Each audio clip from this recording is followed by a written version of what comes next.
The search for Josiah Begg escalated as police officers were scouring Chapel's golf course throughout the day. The 14-year-old was last seen on Saturday, May 6th. He's described as First Nation 5'5" with a slim build, brown short hair, and brown eyes. The last people to see Josiah were with him at around 10 p.m. near Vale Community Center. He was last seen wearing a red baseball cap, red hoodie, as well as gray and white sweatpants. We've narrowed down a starting point. We have our tactical team that's doing a search, and there's volunteers also searching in other areas. So if we're looking for any evidence that it maybe dropped something, or maybe people have seen him walking around and we can locate him. Anyone with any information on his whereabouts is asked to contact Thunder Bay Police.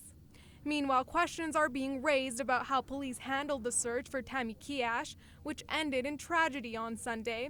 She was also last seen on Saturday, May 6th, and was reported missing the following afternoon. Her body was discovered only 5 hours later in the Neebing Mcintyre floodway.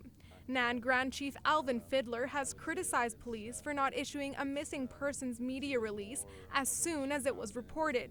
He called the lack of communication a complete disregard for recommendations from the recent inquest into 7 First Nation student deaths.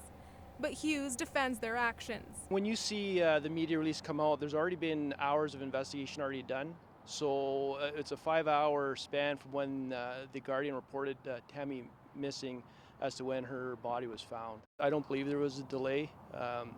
When the investigators start to investigate, look into it, and they deem it necessary to put a media release out, they do immediately. Police are still waiting on the results of her post-mortem, but are asking for anyone who may have seen Tammy on Saturday to come forward, as any information could help piece together the events that led up to her death. Luisa Alvarez, TBT News.